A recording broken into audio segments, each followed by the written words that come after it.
సామెతలు 17:12 ఏముంటదంటే, పిల్లలను పోగొట్టుకొనిన ఎలుగుబంటిని ఎదుర్కొనవచ్చును గాని మూర్ఖపు పనులు చేయుచున్న మూర్ఖుని ఎదుర్కొనరాదు.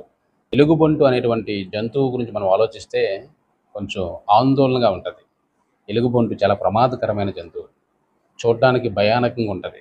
అడవుల్లోని చాలా క్రూర మృగం, లేకపోతే చాలా ఖడ్గమృగాలుంటాయి. సింహాలు గానీ, లేపోతే పులులు గానీ, లేకపోతే హైనాలు గానీ ఇలాంటి జంతువులు. అయితే ఈ ఎలుగుబంటు చూడ్డానికి నల్లగా, వికారంగా, గంభీరంగా ఉంటది. ఎలుగుబంటిలో కూడా కొంచెం మంచి క్వాలిటీస్ ఉంటాయి.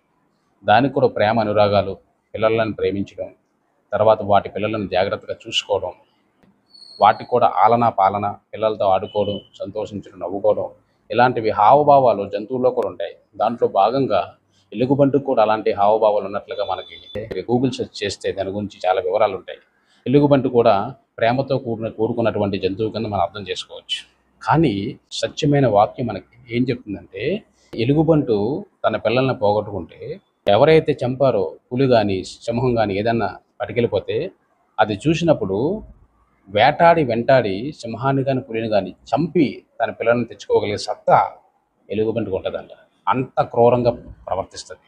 అంటే సింహాలు, చిరుతపులులు చాలా ప్రమాదకరం అయినప్పటికీ ఎలుగుబంటు తనకున్నటువంటి కోపాన్ని, పిల్లలు పోగొట్టుకున్నానన్న కోపాన్ని చూపించి క్రూర మృగమైనటువంటి సింహాన్ని కూడా చంపి తన పిల్లల్ని తెచ్చుకోగలదు అనేటువంటి శక్తి తనకున్నదని మనం అర్థం చేసుకోవాలి. ఒకసారి మీరు వీడియో చూస్తే, మీరు ఈ వీడియో కనుక చూసినట్లయితే మరి ఈ యొక్క సింహాన్ని లేకపోతే చిరుతపులిని ఎలాగైతే ఎదిరించిందో ఆ యొక్క ఎలుగుబంటి తన పిల్లల్ని కాపాడుకోవడానికి మీరు క్లియర్గా చూడొచ్చు. చాలా కష్టపడి, చాలా రౌద్రంతో, కోపంతో మరి భయంకరంగా దాడి చేసి సింహాన్ని లేకపోతే చిరుతపులిని కూడా ఎదిరించి తన పిల్లల్ని కాపాడుకున్నారో చూస్తాం మనం. ఒక మూర్ఖుని యొక్క స్వభావం ఎలా ఉంటుందంటే, మూర్ఖపు పనులు చేయుచున్న మూర్ఖుని ఎదుర్కొనరాదు.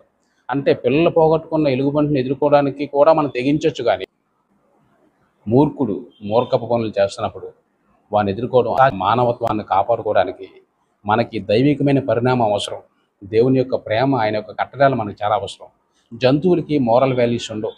మనం ఆలోచించి మూర్ఖపు స్వభావం లేకుండా ప్రేమతో, ఆప్యాయతతో మనుషులను గెలుచుకోవడానికి, మనుషులను ప్రేమించడానికి, వాక్యానికి గైకొనడానికి, వాక్యానుసారంగా జీవించడానికి, తోటి మనిషిని సొంత సహోదరిగా మనం భావించడానికి వాక్యం మనకు సహాయం పడుతుంది.